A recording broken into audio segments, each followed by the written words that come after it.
Okay, it looks like we are live.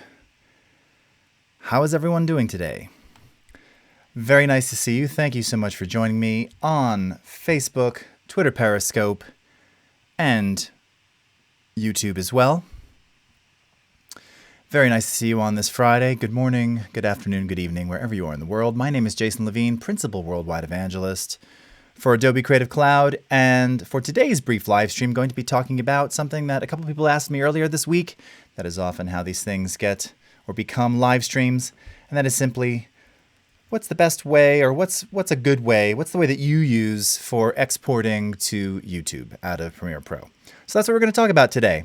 So as always, great to have you with us here in all the various chats. Pierre, Ramon, how are you? Bruce Johnson, Mozaga, Vanessa, hi there, Ray, Hanu, Abu Ali, Soren Sierra, hola, and saludos, Titla TR, Jonathan, Laura Ditamo, how's it going? Okay, so again, really brief here, going to just show you a couple quick things and maybe also dispel a couple myths about some of the various checkboxes and methods when exporting directly out of Premiere Pro. The key is it's probably something you're already doing. You're probably doing this right. There's really no wrong way, but there's just some things you should be aware of. Maybe your quality isn't what you've wanted it to be, or maybe the quality's fine, but it doesn't look any better than you thought it might, but your file sizes are even larger. So we're going to cover some of those things.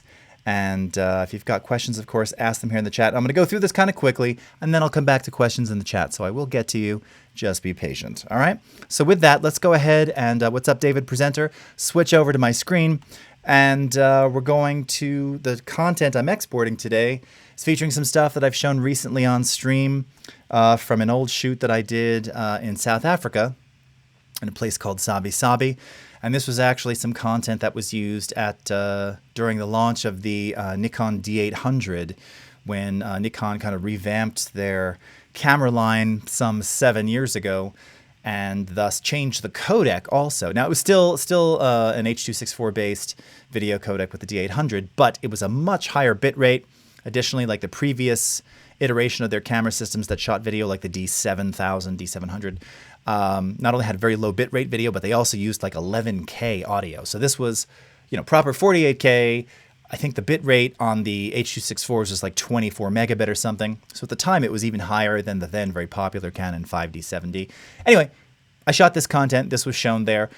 This edit is also 7 years old, so I'm using some dip to white flashes and things that stylistically I probably wouldn't use today, but I just wanted to kind of show you this content since I've been showing it. Some really beautiful shots here of some absolutely amazing animals from South Africa. And then we're going to get into the exports. So just one back quick over to the chat. Mohammed, what's happening? All right, over to the tubes. Very cool. All right, so I'm going to go full screen on this. And actually, I'm going to go into not just full screen, but more importantly, the uninterrupted cinema mode. Now, the keyboard shortcuts are always different depending upon what keyboard you're using based on the region you are in the world. On the US keyboard, if you're in full screen mode here, where I hit the tilde key to make any panel full screen, and then additionally, if you hit Control tilde, this goes into what we call the uninterrupted cinema mode. So you can see there's no transport control shown. Everything is here exactly as you'd expect. And I realize, of course, my lower third is kind of cutting that off down there. But this will kind of give you a good idea of what the whole edit looks like, accompanied by the soundtrack that I recorded for this, which was a song called Sabi Sabi. Now, it's just an instrumental with the chorus in there, so hopefully you dig that. It's also kind of a rough mix here. You're just kind of seeing an older edit, but I think you'll dig. Let me go ahead and switch. I'm going to turn off my camera so I'm not in the way at least. All right, let's see. There we go. And goodbye. And here we go. Oh, and I'm going to mute myself while I'm at it too, so you're not hearing any of the playback here.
Oh, my audio was off.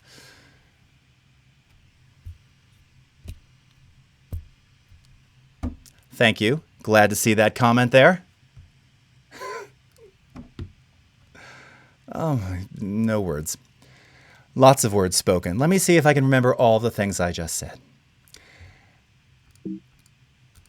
Media encoder. I just totally broke my whole flow. Barf. Okay. What I was saying was, if I didn't lose all of you, H.264 is where you want to go. Now, you can export as H.265. Reality is, one, we don't have a heck of a lot of presets for that. Two, you know, the jury is still out, frankly, in terms of YouTube upload, how much of a difference that's actually going to make. Also based on the source content. To be honest, H.264 is really the way to go for almost all things going to YouTube. And more specifically, you've got a series of presets that we already authored for you that were done with best practices in mind. Now, if you don't want to use those, you can use what's called match source, which is this button here, which is what I was just talking about in silence moments ago. So with match source, when you have that checked, that's basically going to look at the various attributes of your content and then choose the appropriate settings. Now, interestingly, this just came up with a slightly different result this time around. In this case, it's doing a VBR1 pass with a target bitrate at 10. Moments ago, this was showcasing 5. I don't know why. 10 megabits is actually pretty good. The truth is that YouTube actually allows you to go a little bit higher for 1080p footage. And there are different requirements or different suggestions based on the resolution, the frame size of your video content. So in lieu of doing a match source, where there's still some other things you may want to tweak, let's go ahead and start with the YouTube presets, which you'll find all the way at the bottom of the preset list here. So you can see YouTube 1080p Full HD. Here's also where you'll find the 4K export, 480 and 720. Those are kind of legacy in there. You still may use 720 if you're shooting 720. I doubt many are creating 480p exports. I don't know why you would. Ultimately, you know, if you upload 4K, YouTube creates the 1080, the 720, the 480, the 360, the 240p for you anyway.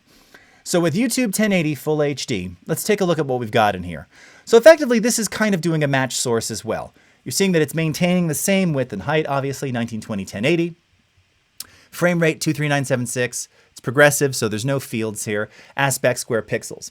Now, people are always asking, and I've seen a lot of videos where they talk about render at maximum depth. I want to check this because I want the maximum bit depth possible, the best quality, blah, blah, blah, blah, blah. Okay. Short answer, you do not need to check this. Not for YouTube, not for H.264 in general. Why? Because our H.264 export is 8-bit anyway. So it's not, you're not getting anything extra by checking that box here. Okay? Now, if you're going to something like GoPro Cineform or ProRes or DNx HD HR, then yes, different story. You want to maintain 10-bit, 12-bit, etc. That's the reason to use that. For YouTube, it's just going to increase the render time, and you're not really going to see any great benefit there. All right? Moving down in the encoding settings. Now, what you'll find in the latest version of Premiere Pro CC is that you now have some performance options here. And what this really means is, what encoder do you want to use? Hardware-based encoding, which in the case of this iMac that I'm on here, I am always cutting using Metal GPU acceleration. If Metal is what's used in the project, it will go through Apple Metal via the GPU acceleration to encode via the hardware, okay? Now that's fine. And of course, it's going to look great.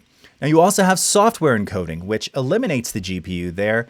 The look theoretically is the same, but it is a little different. You're not passing through the GPU, so the way that it's doing its conversions and things may be slightly different. What one is better? Frankly, I use hardware encoding for just about everything. I really seldom use software encoding, also because software encoding is going to take a little bit longer to render in most cases. Generally, if you're going via GPU accelerated hardware, it's going to be a little bit faster by nature. So you can do an A/B test, see what works best for you. Like I said, in general, I'm going with whatever I'm using inside the edit itself, so I stick with hardware encoding. And it's really awesome to have this option because, again, if you've got a really long edit, it's going to make a difference in terms of the render time. Bitrate settings. Okay, now what's interesting here is that the YouTube suggestion is VBR1 pass with a target bitrate of 16. I'm all for target bitrate of 16 megabits. VBR 1-pass or 2-pass, you know, that's really up to you. To be honest, VBR 2-pass, if you've got challenging footage, if you've got really intensely, beautifully graded footage sourced from very high-end 10-bit, 12-bit material, then I would say maybe switch that to a VBR 2-pass. It does take a little bit longer. This content here, shot H.264, graded with our 32-bit pipeline. So yeah, I saw minimal difference between these two. But the source material, again, it wasn't shot with a Red Dragon. It was shot with a DSLR. So for the most part, I go with what the preset suggests here. Now, again, when I'm working with some red content and stuff, generally I'll do a VBR 2-pass. It does look a little bit better. And of course, that bitrate, you may say, well, why 16? Well, that's part of the YouTube recommendation. Also, they're not going to deliver any content much above that in 1080p anyway. All right. Now, when you go to something like 4K, you'll see that the target bit rates here, target and max, are typically like 35 to 40. And that's what you want for 4K content. But for 1080p, 16 megabits is just fine. All right. Advanced settings, we don't have to worry about that. VR, we don't have to worry about that. And then down here, the one other checkbox that people tend to get sort of their heads wrapped around is use maximum render quality. All right. Now, I want you to, if you don't notice the tooltip here, I'm leaving it up on screen, gives better render quality, but increases encode time when scaling. All right. So if you're not scaling this up or down, particularly down, but whatever, if there's no scaling from your master, we're in 1080, we're delivering 1080, you're not really buying a lot checking this box. It's going to take a little bit longer. I've done some A/B tests, again, based on source material. I don't see a huge amount of difference. Now, if I'm scaling something up or down, you will see differences, okay? But in general, it's just increasing render time, and that's why that box is not checked as part of the preset as well, okay? Now, audio, again, for many, it's always kind of the afterthought. Here, they've got it using the highest bitrate setting based on AAC, 48K. That's the native sample rate for the audio in our project here. Audio quality is high. Does it go any higher? Yeah, low, medium, high. Bitrate 320. That's what you want. I'm always the first person to say when you're exporting, make your audio the highest bitrate possible. It does not significantly increase file size when there's a video component to it, and it's just going to sound as good as it possibly can. No reason to drop this down to, 192 or anything like that. Keep it at 320. You'll benefit in the end. And then the last little piece here that you can do, if you so desire, is to publish directly to YouTube via the media encoder if you want. So this just basically eliminates the step of having you go to YouTube, sign in, and then, do your playlist and your title and your description and your privacy settings, your tags, all of that kind of stuff, right? What's really cool about this is you can see, so I'm already signed in as myself to my YouTube channel. I can tell it'll show me all the various playlists that I have, okay? So here's my various playlists. I can give it a title, Sabi Sabi Edit 2012. I can give it my description here. Again, you've got your privacy settings. So maybe I want to review what it looks like before it goes public, so I can set it to private. I can add all the tags here. This was new. This was added, I want to say, a year or 18 months ago, adding the custom thumbnail.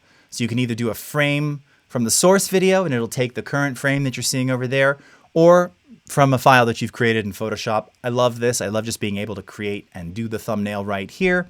And then you have this option to delete local file after upload if you want. Now, this does not have to happen here. You can just export as you normally would and then upload after the fact. If you want to save yourself a little bit of time, you can do it all here. And if you want to be sure that every time you use this preset, it's set to publish, of course, you'll re-edit the title, description, etc. If you save an export preset via this button right here, save preset, let's just go ahead and do that for giggles here. When you save it, you'll see that it has a checkbox to save publish settings. So if you check this box, that export to YouTube option will remain enabled as part of this preset. So you don't have to change anything else except, the name, description, etc. Okay?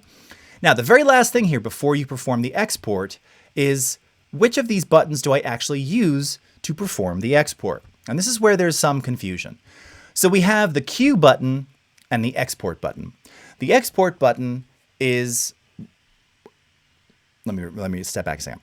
If you use the export button, this is going to perform an export in this modal dialog, meaning that you cannot click away from the media encoder here.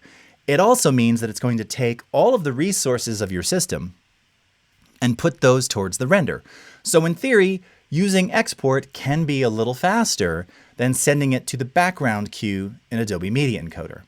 Now, the only downside here is that if you're, say, wanting to export and then keep editing, you can't do that. You're locked, you're stuck in this window here. You can't get away from this window.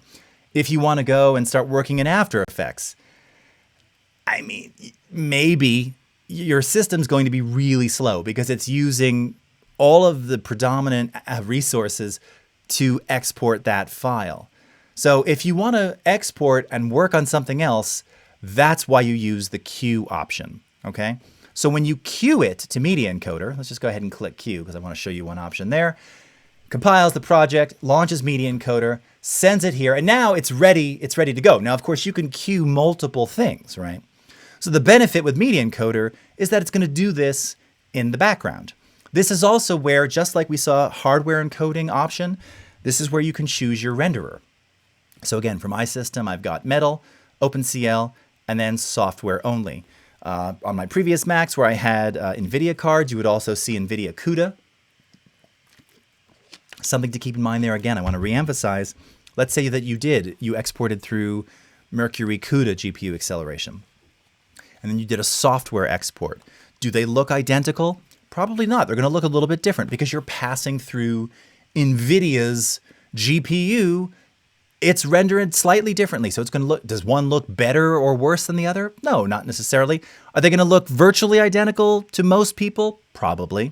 But just be aware that if you go through GPU, the hardware renderer versus software, look-wise, it may be a little bit different, okay?